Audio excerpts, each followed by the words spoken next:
Okay, so let's dwell a bit on the topic on friendship. Yeah. So if you have remembered some of the discussion held in the early fall session, the other discussion leaders have talked about friendship in multiple facets. So first of all is to look at ourselves in the process of building good friendship. Is it possible for us to have lasting friendship?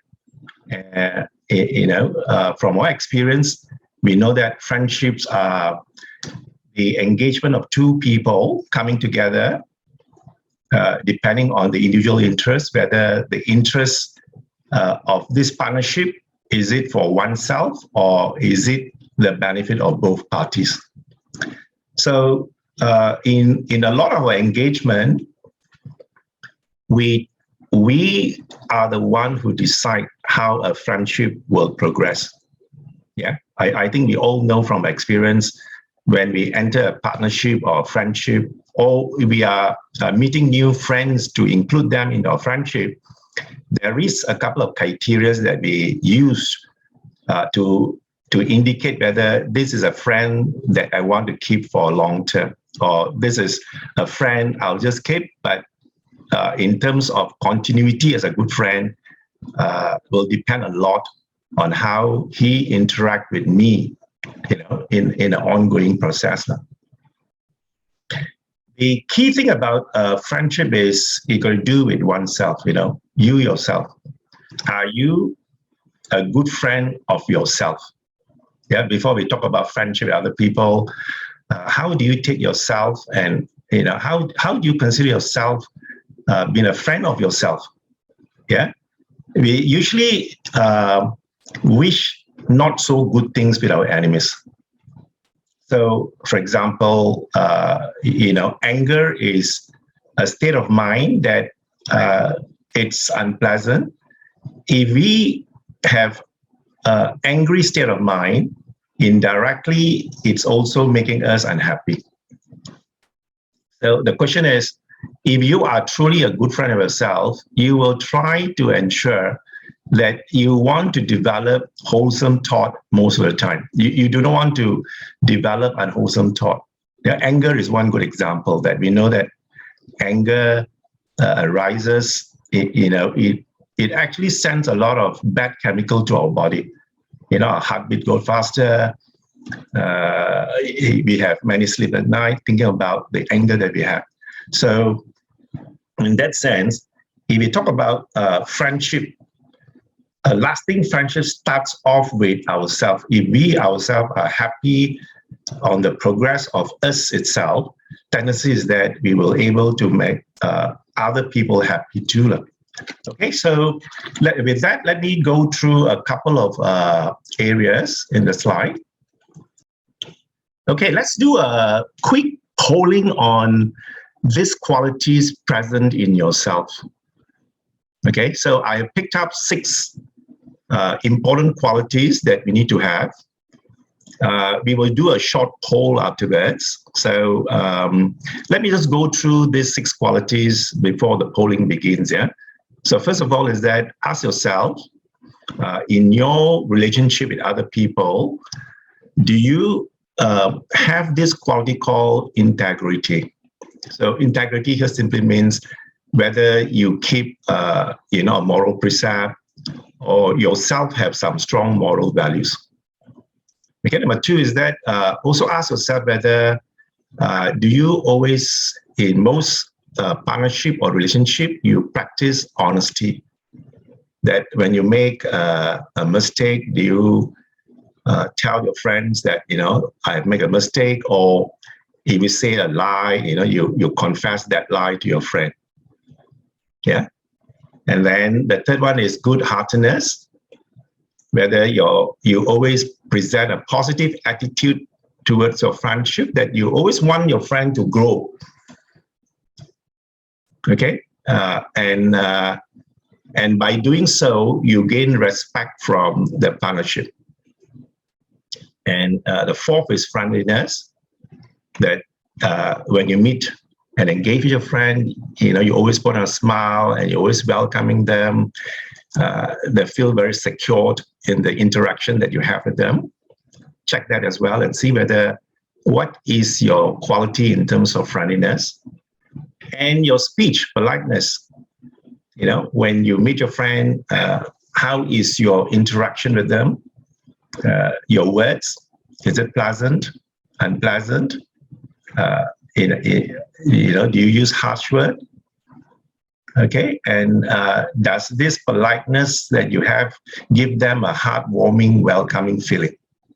And lastly, also check whether you have the quality called helpfulness. That is, when you see a friend in trouble, you always want to give a helping hand. Or your friend in trouble, but you don't bother to give them a call or give them a helping hand. So these are the 6 qualities that we can quickly do a poll. And you'll see how, as a group, the result comes out. And using the result, we will then move into discussing the topic today, which is building a lasting friendship. Okay, so if you all are ready, the technical team will post the poll up, and we'll give about few minutes for you for each of these to select. There are 3 options there, whether each of these quality that is presented here, the scale is it low in me, is it moderate in me, or is it high in me? Okay, so let's start with the poll. If you're ready, just look at the 6 qualities that I presented and do a quick poll and see how it comes up.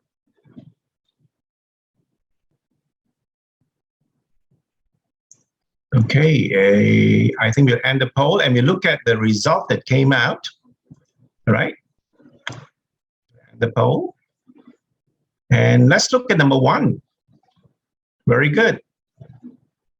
So most of the participants have scored moderate and high. Okay, so this is actually a very important aspect of a quality, right? About your moral values. How strong do you keep your moral values? So as practicing Buddhists, we have this 5 precepts that we always keep. Yeah. How much of this are we keeping? So it's pretty good that most of the participants have scored moderate and high. Yeah, in this first one. Honesty. Yeah, when you deal partnership with your friends and all that, when you deal, there are some with low, that need a bit of improvement on honesty. Moderate and high is very good. So this is a very good group of people, very high level of scores on honesty as well. I think we all know that honesty is a very important attribute. Yeah, when you're honest, when you deal with friends or you have dealing with your friends, they always feel secure that you're not lying. Yeah, very important. And then we have good-heartedness. Very good, very high score as well. 26 of them score very high on good-heartedness. So this shows that you are someone who is always caring for others. Your heart is always open and you're caring for others. Friendliness, very good. Yeah, the moment they see you smiling, they would want to reach out to you and want to be part of your engagement as well. Politeness, very good. Always very pleasant speech, very good. And then lastly, helpfulness. All right, very high score. Okay, the only concern is that if you have low of any of these aspects, so it's always good for you to re-look at your own personal development when you have some qualities which are low. So if you take time to look at it and improve it, then generally your relationship with your friends will gradually improve over time. Okay, so thank you very much for the poll. Right now, we'll move on to going through some of the slides. So this has been recap. It's a recap thing for a discussion given by the earlier group. The factors I want to highlight here is that a good friend that you have will always encourage you to abandon unwholesome activities and ask you to develop wholesome activities. Yeah, that has been discussed. And also a recap from Sigala Vada Sutta, DN 31. True friends are people who always demonstrate these 4 qualities. They're always very helpful. They want to share. You can reach out to them to talk about your problem. They advise you the way to overcome those problems. And they also sympathizes with your condition. They don't look down at you. All right. So these are some of the attributes of a true friend.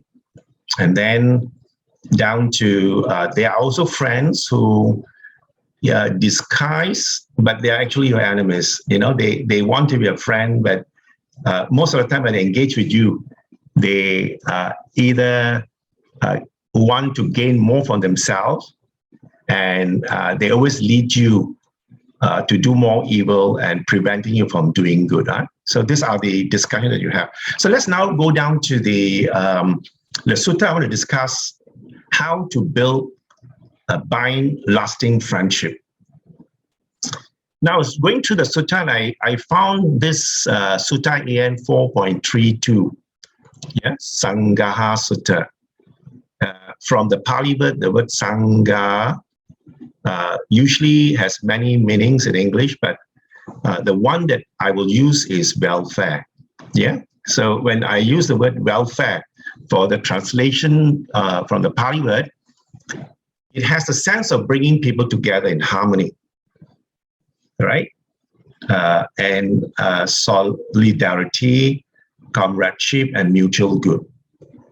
And as I was going through this sutta, I also come across another sutta which listed as AN 8.24.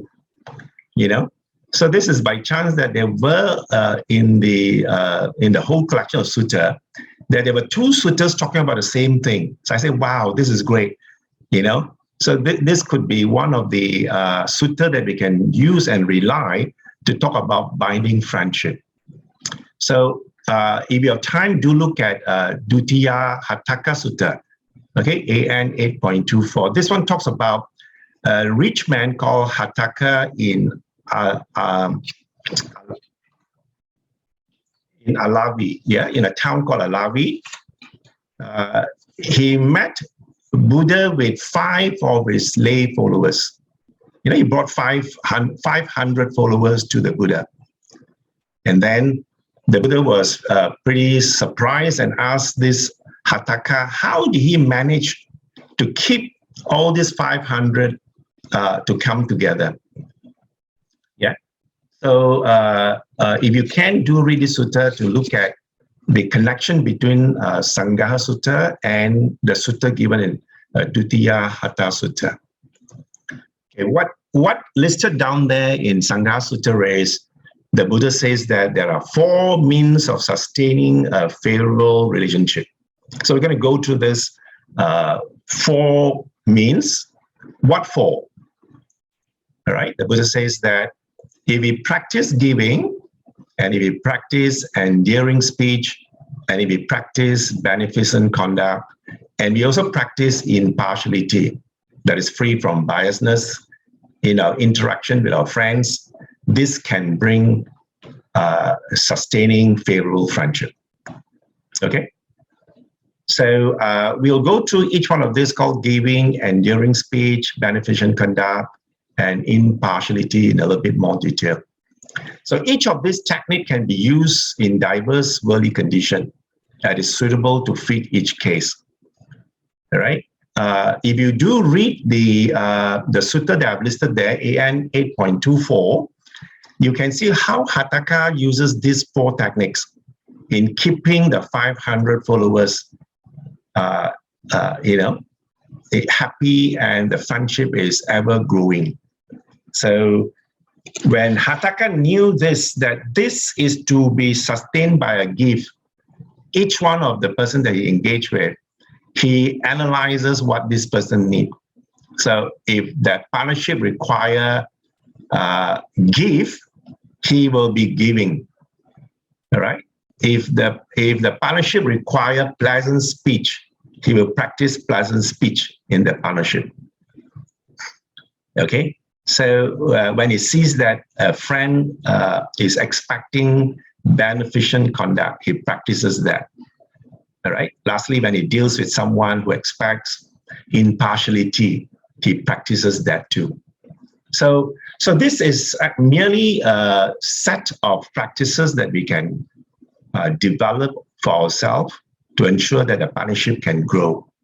All right. Let's look at the first one listed, called giving. Okay. Also in this sutta, there is one part which I thought it was very important. Yeah. If partnership is treated as a rolling chariot, to keep the wheel on the chariot, which is the most important item, on the wheel that is moving, is actually the linchpin, the little pin that is placed to prevent the wheel from running out of the carriage. So this 4 techniques given by the Buddha is just like the linchpin, yeah. So it actually keeps friendship intact, yeah. Given as a simile by the Buddha. Let's look at the first one now, called giving. Generally, when we look at this giving thing, I think the first thing that crosses your mind will be, yeah, this topic seems to be, linked to the other topic called dana, isn't it? Giving sounds like, hey, this is like dana, giving. But in friendship, we also talk about give. Giving, in this case, is a gift that we gave to our friend. So the question that arises in giving is, do we enter a partnership for the benefit, that is to take from the partnership, or to give in a partnership? What is the motivation that drive this coming together of 2 people? Okay. Is it for benefit, or is it to give? So most of the time, you see, in partnership, we tend to be on the receiving end. Yeah, the motivation factor that we always have is what drives us to enter a partnership. Now I know of people that he wants to be a friend because he wants to sell items to you. Salespeople, for example, some of us join societies because if they can be in the society and be friends with some of the people in the society, they have this opportunity of selling, insurance, for example, or they would have a product they intend to sell. So they're actually entering a partnership for the purpose of taking, not giving. So usually this kind of partnership will not last. After a while, that this person is there in the partnership is to take things, not giving things. I think in your own interaction with your friends, we can see all kinds of people, all kinds of personality. People come into a partnership with a variety of reasons. So for our own benefit, we should focus on giving rather than taking. Yeah, giving rather than taking.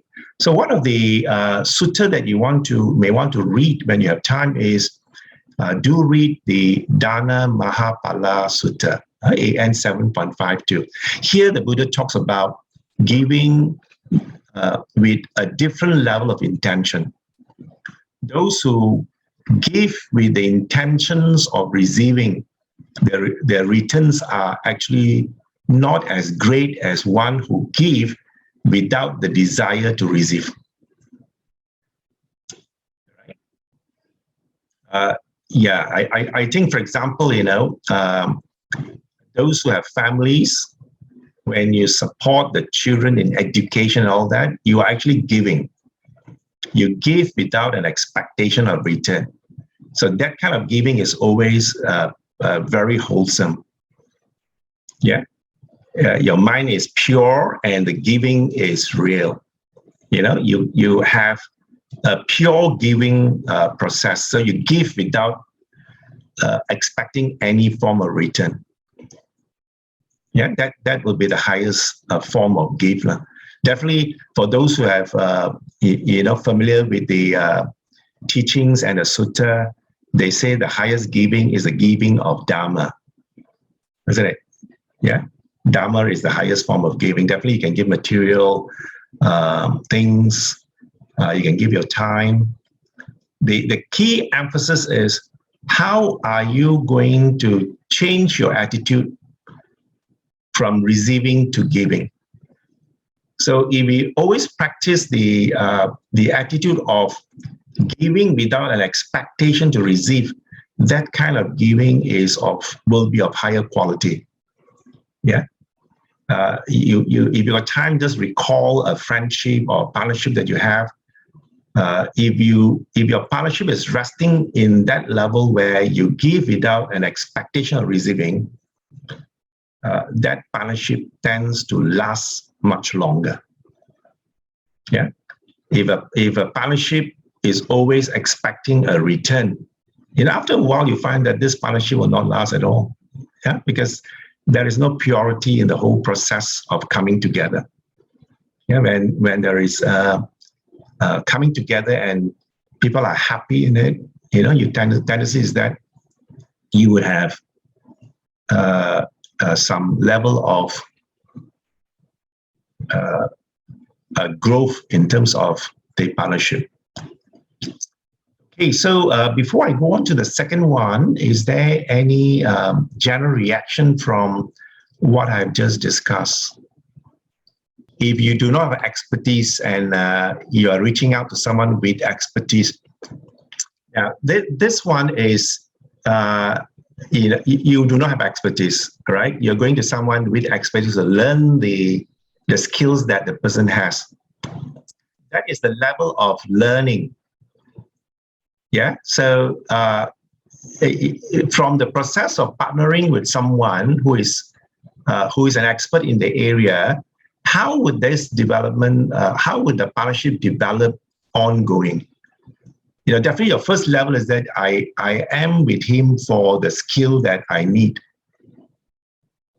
I think in all of us that when we go and work, when we start our employment journey, I think we all started with wanting to learn, right? We want to learn, but I don't think it's always one way, isn't it? You learn at the same time, you also build the trustness, the relationship with whoever that is giving you the knowledge. You become skillful, and you did not forget the gratitude that is given you the skill.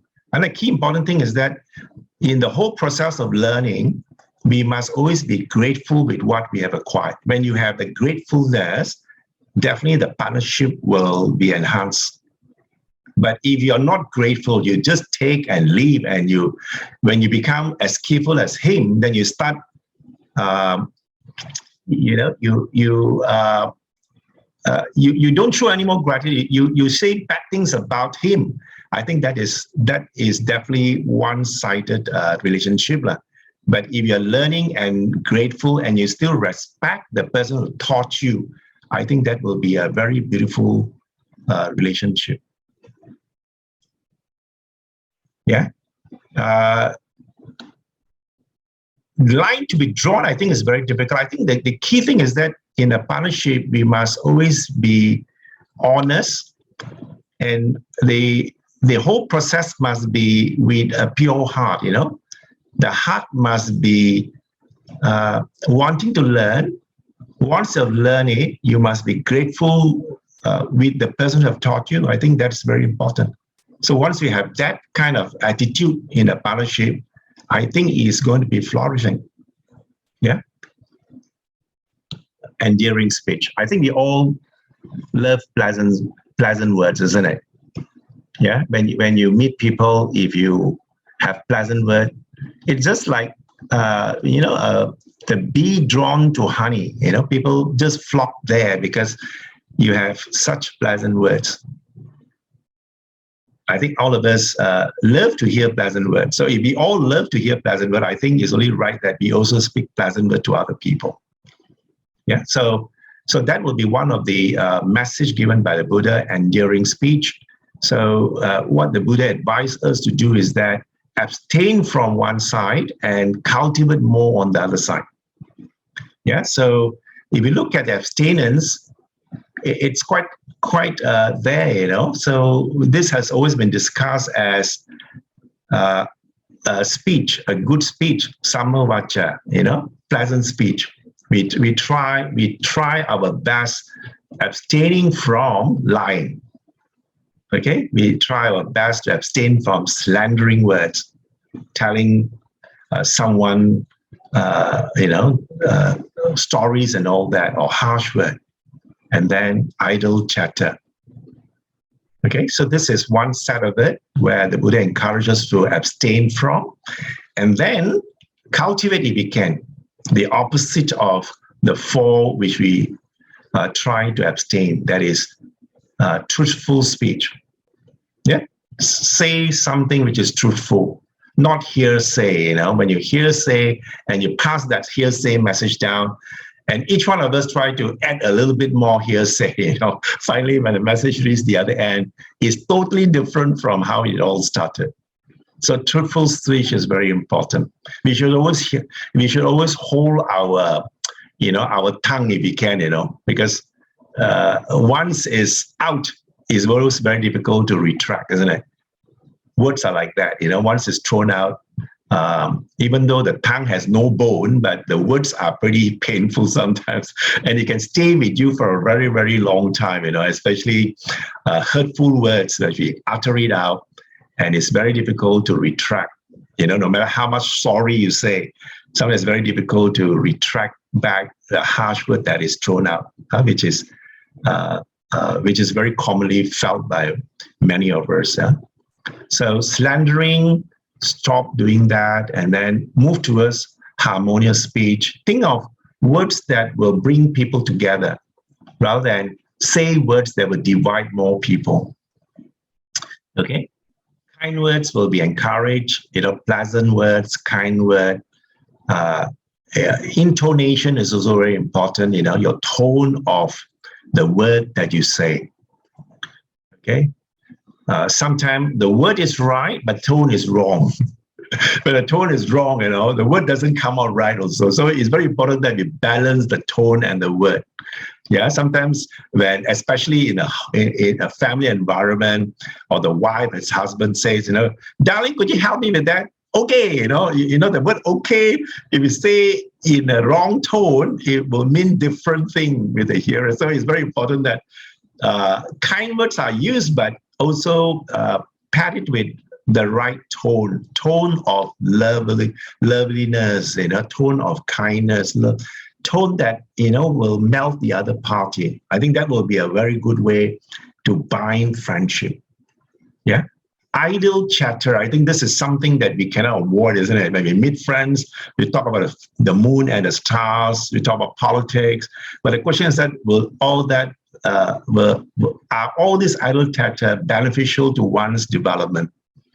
So if it's not much use, or you can't change the way I'm living right now, or the way you're living right now, so it's best not to, you know, dwell into idle chatter. Some idle chatter is very, you know, it energizes you and you lost time, you lost where you are. And then sometimes in the whole process of idle chatting, there will be a lot of untruth things, or you hear something which is not verified, you share that as well. That is idle chatter, isn't it? Yeah, idle chatter means just talk about anything, and sometimes it's classified as animal talk. You know, it's just an animal conversation, nothing useful. So sometimes it's good that, we stop that and then go on to useful speech. Think of a time when you and your friend come together, let's say over a tea break, you know, you catch up and all that. The initial talking using idle chatter is fine, but not the whole session is idle chatting. You know, move towards something more useful, you know, which we can share and set a person back on track. Yeah, that will be so. So what are suttas that you can rely on is Vacha Sutta, which is given on AN 5.Y98. I've given a small snapshot here. So you can see in this Vacha Sutta, the Buddha talked about 5 factors that produces well-spoken word versus ill-spoken word. Well-spoken words are words that is blameless, unfaulted by wise people. People hear it, they won't fault you. Yeah. So these 5 factors are definitely encouraged in our conversation with friends. Not only with friends, even with your family members, the near and close to you. Yeah. So do reflect a little bit on family conversation. How is it going right now between wife and husband? Is it pleasant, unpleasant? So if you want the partnership to develop and grow, I think you call each other more darling, pleasantly. I think, the receptivity will be much higher compared to, the moment we open our mouth, it becomes a harsh word, for example. Yeah, and that become really unpleasant, and it can destroy the whole day's harmony in the family. Parents and children, how do they communicate? Children and parents, how do they communicate nowadays? I think if we put a little bit more emphasis on pleasantness of speech, definitely it will strengthen the bond in the family. Not only in the family, but also with your colleague, with your bosses, with friends in general that you have. So it's good to practice this second factor, which can strengthen partnership and friendship. Speech. I think we use a lot of words every day, right? We don't use so much body language. We use more verbal language. So when we meet friends, we use word. So just put this on top in your list that I will practice pleasant speech from now onwards. By practicing the pleasant speech, you will definitely strengthen friendship. Yeah, you will not destroy a friendship. You definitely strengthen the friendship. About isn't it the basic of every born child to learn and to master it? And amazingly, how a baby can deviate and become opposite of what they have been taught as a child, and suddenly, because of the culture change or because of the changes surrounding them, they also change accordingly.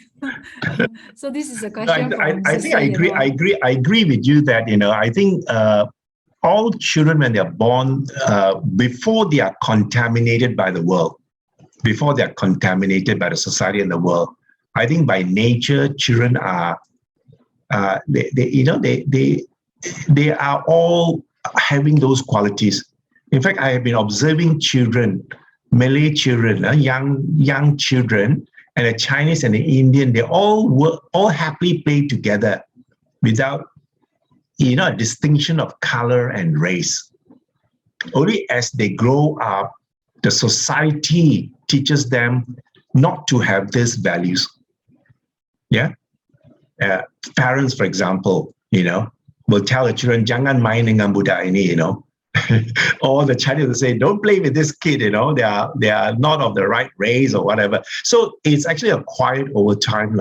By nature, the kids are all born with pure attributes. All the attributes that we have mentioned are all there. So ask yourself also, when did you start to not have this attribute? I think it's a society and our indoctrination by other people and our family environment. We see and we learn. Yeah, we see and we learn. And then from there, we pick up all these unpleasant qualities, and it becomes part of us over time.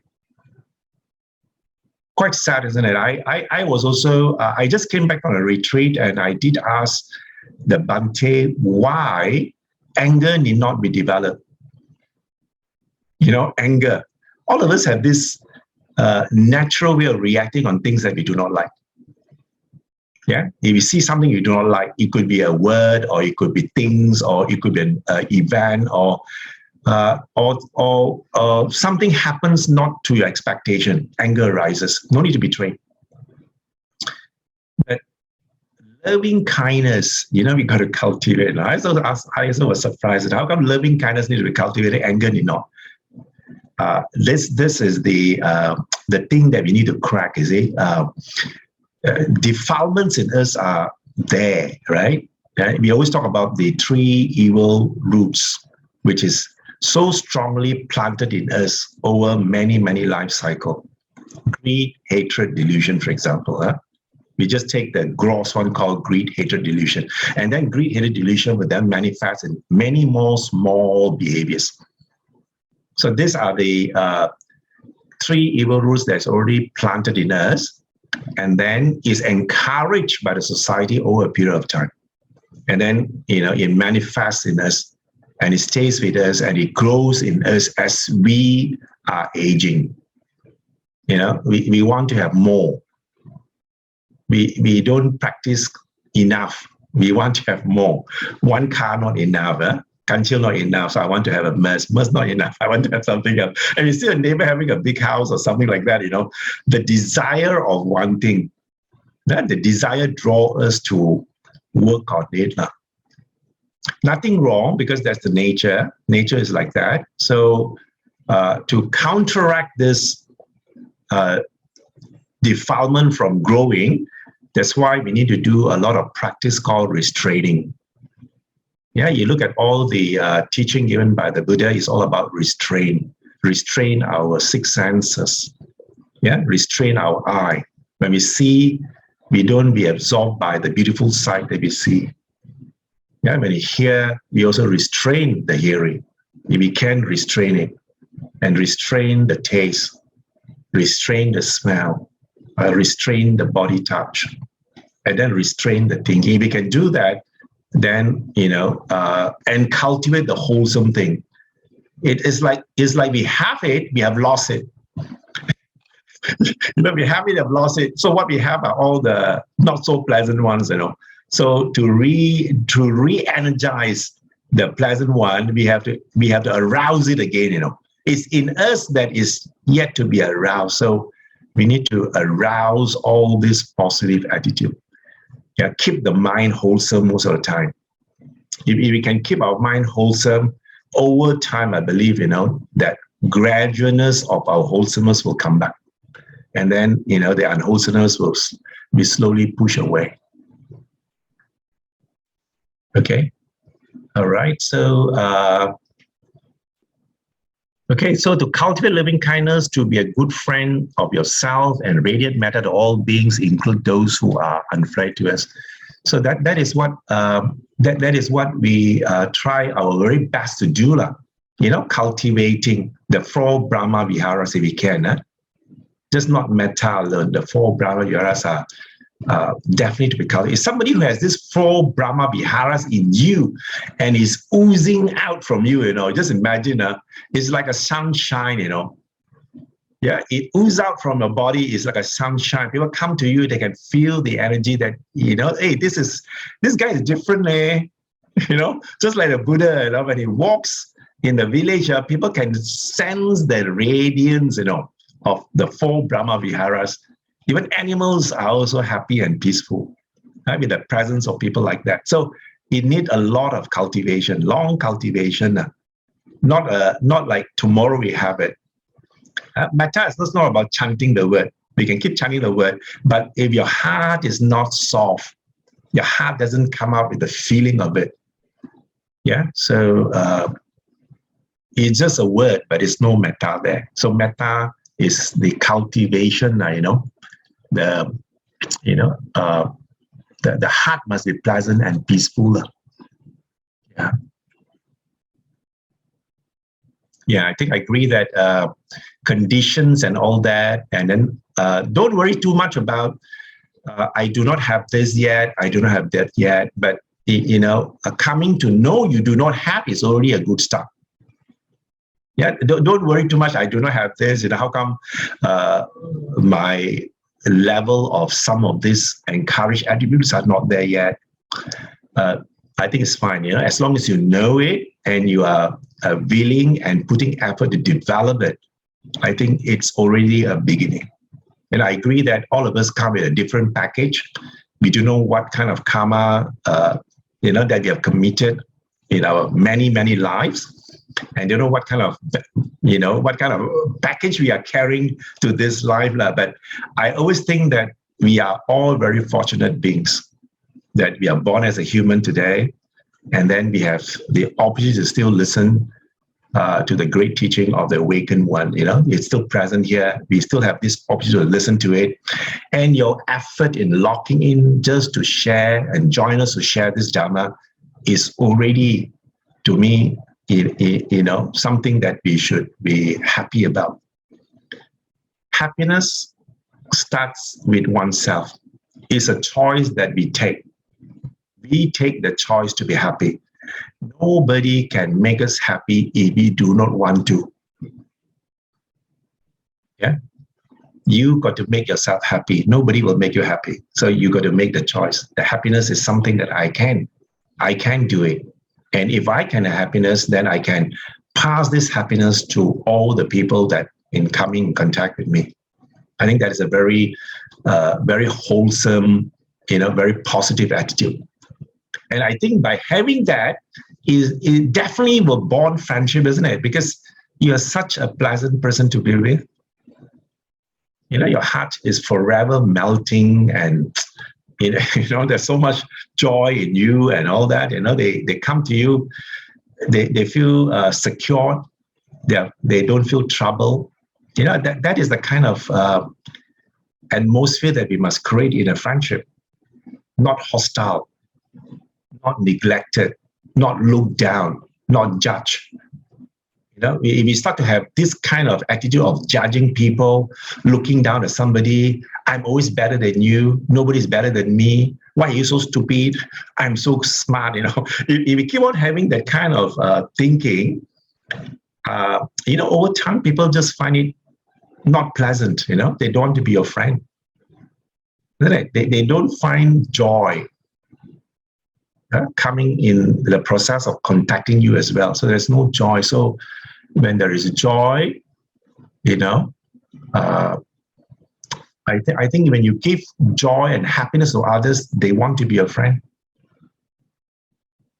Isn't it? Even animals, for example, you can try with animals. The animals knows you are angry. They walk away from you. Yeah, when you are very pleasant, the animals will come. Cat, for example, are very good instinct animal. You say meow very nicely to it, you'll come to you already. You can try that and see. So even trying a very simple action like that, that pleasant feelings always generate, definitely generate good positive energy, and that positive energy will bind friendship for a long time. Okay, let's look at beneficent conduct. Okay, so the different book will use different word. They might use kindness, they might use charitable, but beneficent is also equally suitable, right? About your conduct, your behaviors, right? How you carry yourself in terms of your body action, your speech action, and your mental thought, right? Definitely mental thought is difficult for us to pick up, but body actions is always very visible, right? The way you walk, when you're angry, you walk quite differently than when you are happy, right? Do you ever observe yourself when you're happy, you walk quite different, and you're angry, you walk quite different? Yeah, angry people walk, with their feet stamping the floor, and anything comes on the way, they'll kick. The hand become stiff, and they have to push things. That is angry. Angry comes with that thing. Yeah, the conduct comes with that way. When you're pleasant and you're happy, everything you touch is soft. Yeah, without the element of anger there. So let's look at some of the words in this text. Yeah. First level is not selfish. Yeah. Beneficial conduct. Usually you don't have a selfish attitude that whatever you do, whatever that you are in engagement, you only want it for your personal gain. Yeah. You want, this is for me, everything you do, and you just take it and you take. So this is very similar to the giving attitude, isn't it? Giving is you give without wanting things. You give with a pure giving process. You give without expecting a return. But you can see beneficial conduct is non-selfish. You are not concerned with yourself. You're concerned with others. Yeah, you always think of others and not just yourself. All right? And your kindness benefit everyone that is in contact with you. So that is the kind of beneficent conduct the Buddha talks about. Yeah, for sustaining a good friendship, our conduct must be of this nature. That is non-selfish, and it benefit majority of the people. Then it definitely, in this example, we are encouraged to develop loving kindness to all beings. I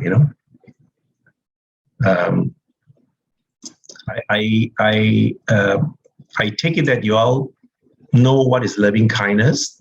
That is an emotional expression of joy and happiness for yourself and for others.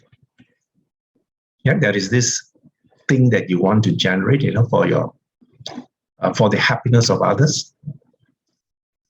In the loving kindness practice, we always start with ourselves, and then we'll share that joy and happiness that, and you expand that joy and happiness to someone who is close to you, who's neutral to you, and even to somebody that you do not like, you see. So even your enemies, you try to be nice with them. But I know it's going to be very difficult. You want the worst for your enemy.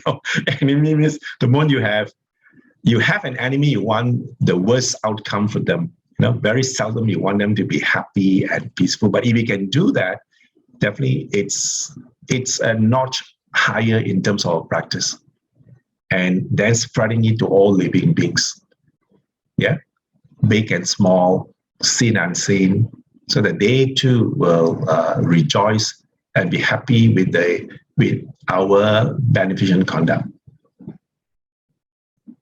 Okay, let's look at the last one before we have a short discussion. Okay, partiality. Now this is going to be very difficult, partiality, right? Because the nature of our mind and the nature that we think, it's very difficult to attain this freedom from biasness.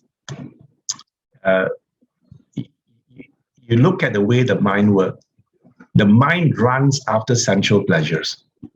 Yeah, you want something, and then the mind always push away things that you do not like. So we are always struggling with wanting and aversion, pushing away. Yeah, we are constantly in struggle in this nature. Things that we like, we want it. Things that we do not like, we push it away. Definitely, in most of the relationship and partnership, there will be some level of biasness, Yeah.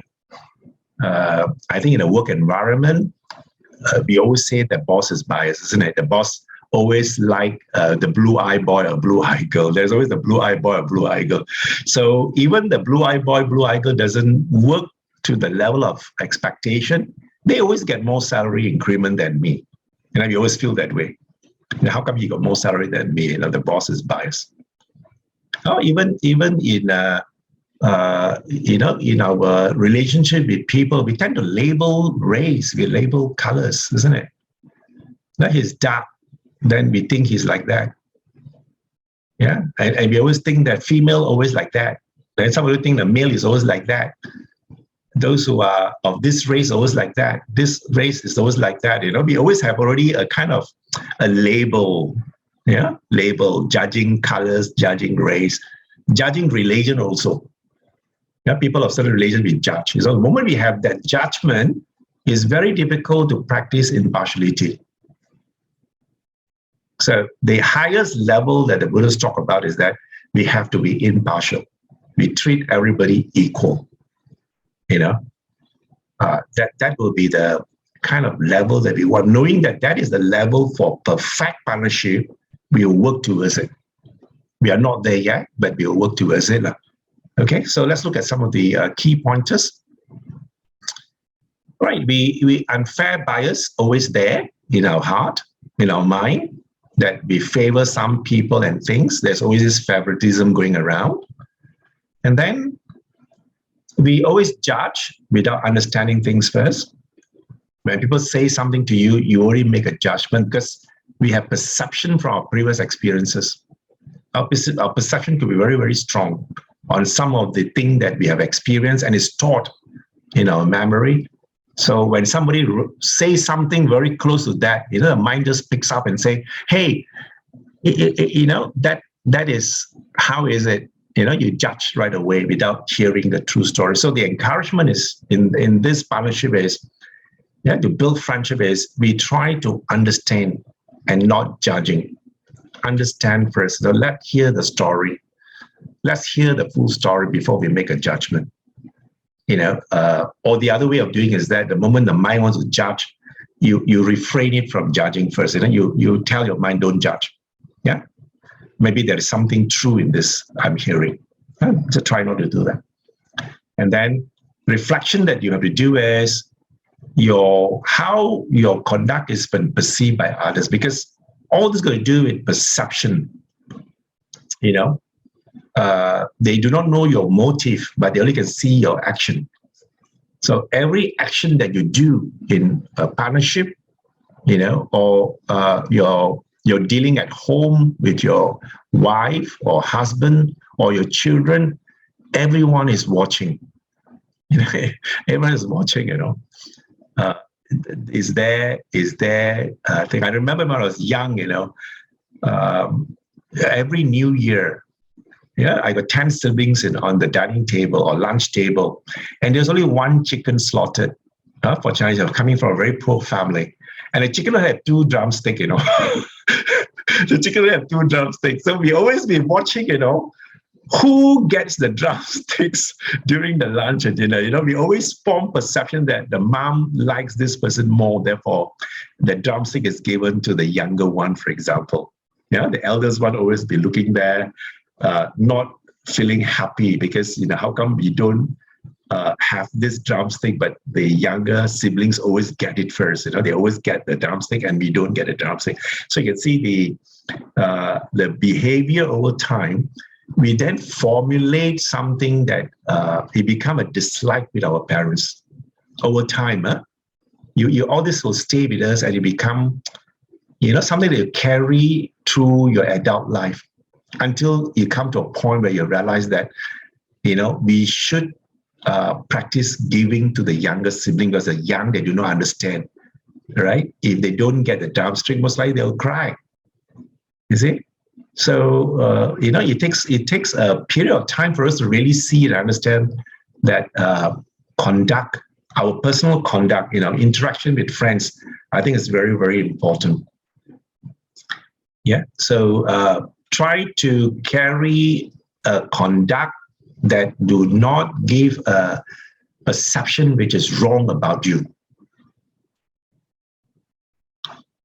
Difficult, right? It's very difficult, but we try to practice that, now knowing that this is one of the key attributes that we will try to do that. And then the take-home message is that, we will practice inclusiveness, treat fairly and equally. Difficult, but we will try. Yeah. Hopefully, practicing metta, practicing karuna, compassion, I think this level is actually at the last level, upeka level, where you are no longer influenced by negative and positive, where your state of mind is so equanimous, it's so balanced. When your mind is really, truly balanced, then there is no selection. Yeah. And we know that our great Supreme Buddha, has, and all the arahants, who has practiced to the level, they are equanimous and they are impartial, with whatever condition they are placed in. Not only friendship, in any condition they are placed in, they will take it as pleasant still. They don't go into a yo-yo state. But I think we are the practicing, we are still practicing to be at the level. We take note of biasness that is not good, and we will try our very best to reduce the biasness, in any forms of friendship that we deal with. Try to be colorblind if we can, and don't take color as a critical thing in partnership. Yeah. All certain nationality, and we always have this perception because we're hearing too much news of certain nationality. They are liars or they are thieves and all that. So we generally create perception of people, and then this perception also works on us in our partnership with people. Not friendship with people, we tend to be a bit more selective.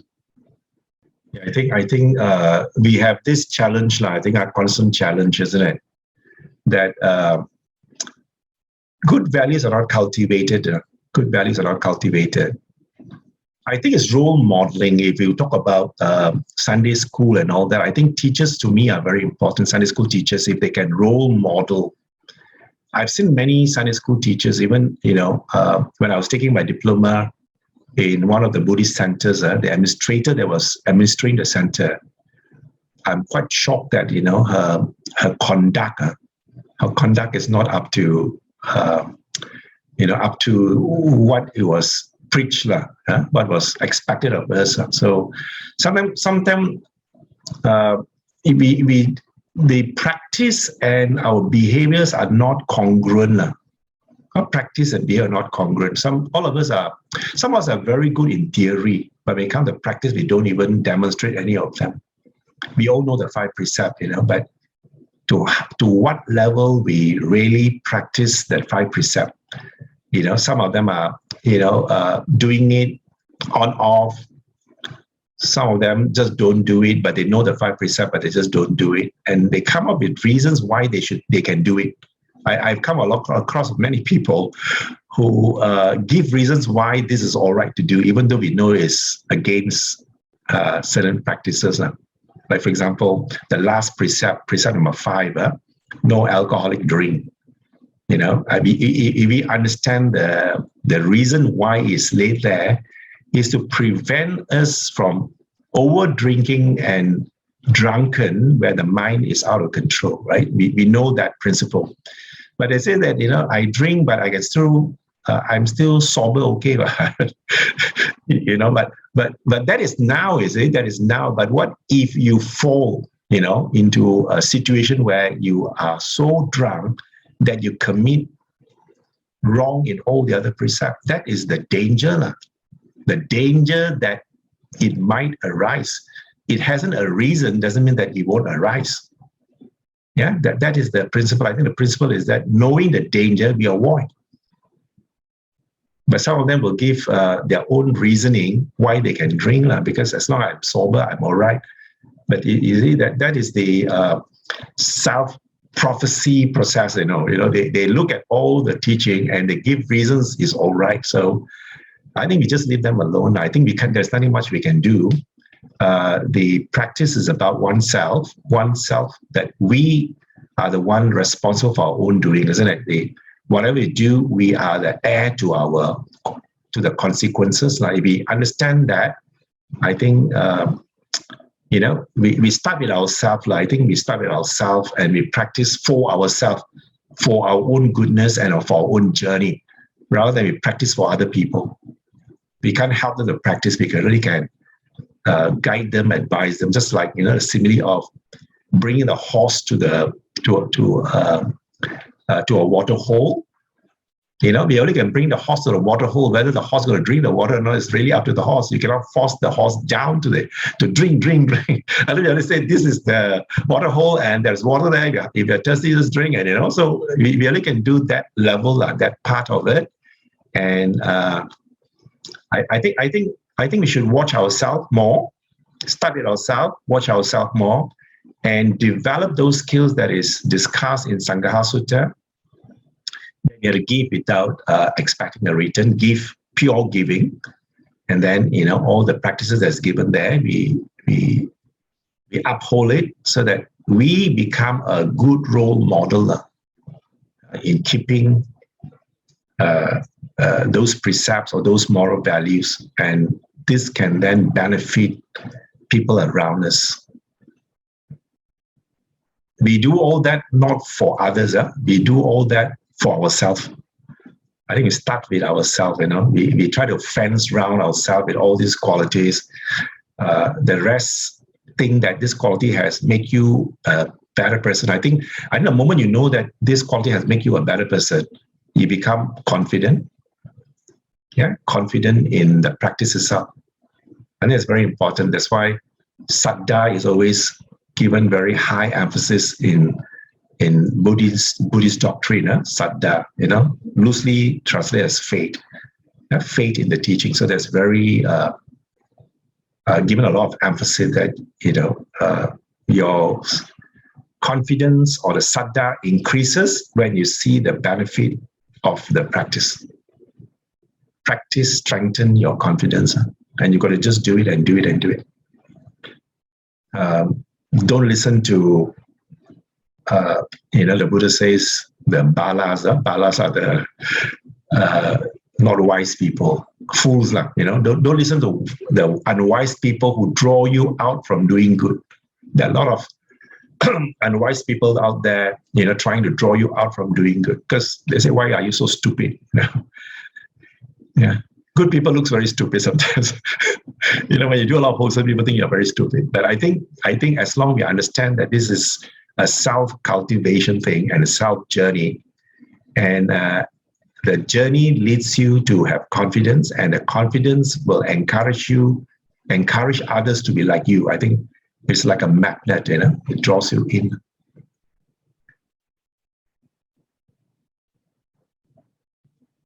Thank you, Didi Casey. Didi Casey, I heard these questions is overwhelming to me, because knowing that you have worked in the corporate world and just retired in 2020, just wanted to find out what is your secret of in this private education sector for 30 years and also receiving this outstanding entrepreneurship award in 2010. How you eventually use how to bind this friendship in order to be where you are as an entrepreneur, as a successful entrepreneur, as well as making a lot of friends that are truthful. And also, I think you benefited from this friendship as well throughout your life. Maybe you can share with us some of your good practices so we can learn from you as well. I was very fortunate to start Buddhism at a very young age, and then meditation has been my interest from very young as well. When I was in uni in USM, I was already quite involved in meditation practices. I do not know what is it, but it has always given me peaceful and calm feeling. Peaceful and calm feeling. So I constantly do that until today. So in corporate world, when I interact with my bosses and all that, they always classify me as a cool cucumber. Cool cucumber. It got to do with the practice, because I don't get agitated with the issues and all that. I look at issues as issues that even you're angry with the issue won't go away. It's still there. That has always been my principle. I look at problems is always there, isn't it? Even you're angry, the problem is still there. So the best thing to do is that let's look at the problem in a logical, structured way, and still be happy doing it. Because even you're angry, you must do it. You're happy, you must do it. So it's a choice. So from very early stage, I already decided that happiness is a choice that I can take. And that has been the guiding principle throughout my work life. So I don't argue with people, I go for meeting, I don't argue with people. They want to argue, I can argue, but I just look at them and say, anyway, when the meeting is over, we still got to solve the problem, isn't it? The problem is still there. It doesn't go away. So let's look at it from a very structured and less emotion in it. Look at it from a very logical way. I think that is it. And when I make friends with people, I do it genuinely. I don't have a motive. My motive is always wanting to help the other person cultivate, whether it's Buddhist or non-Buddhist or whatever. Good values must be cultivated. For example, punctuality to work. These are value which is universal. So we talk about those things. And when I see junior staff doesn't come to work, we, instead of reprimanding them in the public, we privately call them and have a chat with them and show them why that attitude is important. Yeah. So very small act like that, have lasting friendship. And I don't look down at people, whether he's a clerk, he's a gardener or what. I see a lot of people, when you're a CEO of a company, the garden is too far from you. You walk past them, you don't even wish them good morning. Yeah.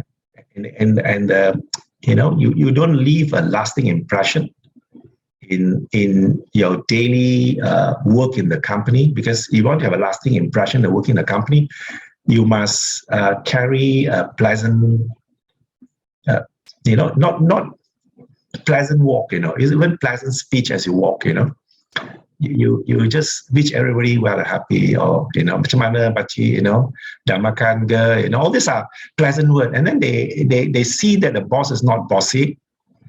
We are just a human. We are just like any human, we are just having a better condition than them. If they had the same condition, they would also be the boss. It's just that, we have a condition to be the boss, therefore we become a boss. So it doesn't make us any different from the gardener or the sweeper or the auntie, or the teacher or whoever. We are the same. We are just a human being. They have issues. We have issues. Their issues are different from ours, maybe. But we always walk, we have a life to live. So it's through the example, your model, your role model. That's how I keep friends. In fact, I have friends all over my 30 years. They're still my friends. Even gardener is still my friend. They still contact me. Bosses still contact me. Because of that. Keeping that. I think maybe in some way I practices the four things which I happen to come across now. Sangha Sutta, giving presents. I always give, what is needed. For example, if the gardener is ill, I'll buy him medicine. Yeah, what is needed. So he need a gift, I'll give him a gift. And somebody needs, a pleasant discussion. We sit and have a pleasant discussion.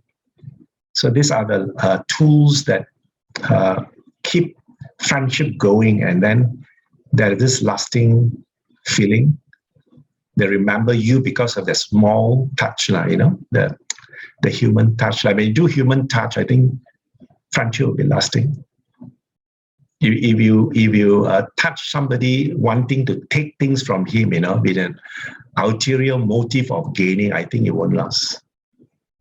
Yeah. In mundane matters, for example, in business, the chances of stereotyping or labeling certain groups of people are quite common because of general understanding or perceptions of that sort of group of people. So because of that, there will be a potential considerations that is taken, so that it's not detrimental to one's business, for example. And probably the intention is more like to protect oneself or the company, and also probably to minimize potential issue, when dealing with such group of people. So what is your comment or opinions on such considerations? Thank you.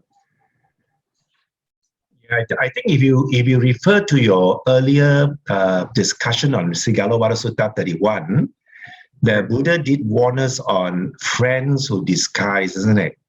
Yeah. Yeah, I think while we want to take all friendship as true friends, but I think behind our mind we got to watch out for those who are taking advantage, of that friendship. Either they detour us off the course, So the awareness must be there, but you do not have to judge, judging. If you judge, that means even before conversation, you already have make a judgment, a decision before a conversation. I mean, let's say you have a friend, he's a drinker and he wants to always encourage you, let's go to bar. So you are watchful, but you don't judge him because that is his choice. He wants to do that, right? But whether you want to join him for a drink in the bar or not is still your decision. You don't be carried away by him. Yeah, you still have a choice in your hand. Like, for example, when I did dealing with Chinese companies those years, I will send them a message first that I will come and visit you if you don't force me to drink. I tell them up front because that is nothing but the truth. Because I want a partnership, but you should not force me to drink because I say I don't drink because it's against my moral value. So I went there and they drank. Then I yam sing with them with Chinese tea. So it can be done. It's actually a choice that you can take. You can take. If some companies are all out to gain from you, then I think you got to make a decision whether you want to continue the partnership or not. But it's just like very not detrimental to your business, but you can make a decision whether you want to continue the partnership. You got to find alternative. I think when you have alternative, your options are bigger. When you have no alternative, then you have no choice. You have to go with it. But in your mind, that this partnership should not last any longer. I should find an alternative. I think you should have alternative. When your alternative, you are always on the safer side. So Didi's suggestion is that you explore as you go along, and then you see what sort of judgment or what sort of decisions to be taken. Right. Yeah. You don't judge, but you can take decision. You see, a decision and judgment are two different things. That means that even you already make a judgment, even when you make a judgment like that, your decision will be influenced by your judgment. Yeah, you're influencing your judgment. So I do not know exactly what is your thing unless we can meet up together, we explore what is the real thing, and then we can come with alternative like A, B, C, and then because I'm just posing a general question. For example, why? Because just now Didi was mentioning about labeling certain groups of people. Yes. Because in many occasions, many people may not have the opportunities of time to actually explore and find out whether that group of people is suitable to deal with or not. Whereas if you are talking, of course, on a friends and one-to-one basis as a friend, potential friend, then maybe the time consideration may not be so critical. Whereas in certain business, I thought it's better not to explore before you even consider I mean sometimes when they are talking about business, I thought the certain group of business people you may not want to even consider at all, okay? Because you feel that sort of group of people has potential of more detrimental issues than benefits. I mean that is what I'm yes, true. Yeah, true. Yeah, true. So if you have done a study or of some company that has bad dealings, their reputation, the reputation of the company is not that good, you may not want to even consider business with him. Yeah. But there's nothing to do with partnership, isn't it? That's not a partnership thing. No, It's no. actually, it's not a partnership thing. You see, you haven't started anything with him. Yeah. Therefore, you're making a decision not to start the partnership. Yeah. You start a partnership, then in the process of the business dealing, you find that the guy is not honest. What would you do?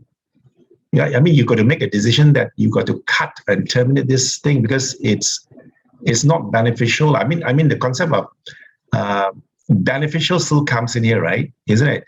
You got to cut because you got to safeguard your company, which so many people are depending on. You got so many workers there depending on its livelihood, isn't it? So you got to make a decision to terminate that partnership.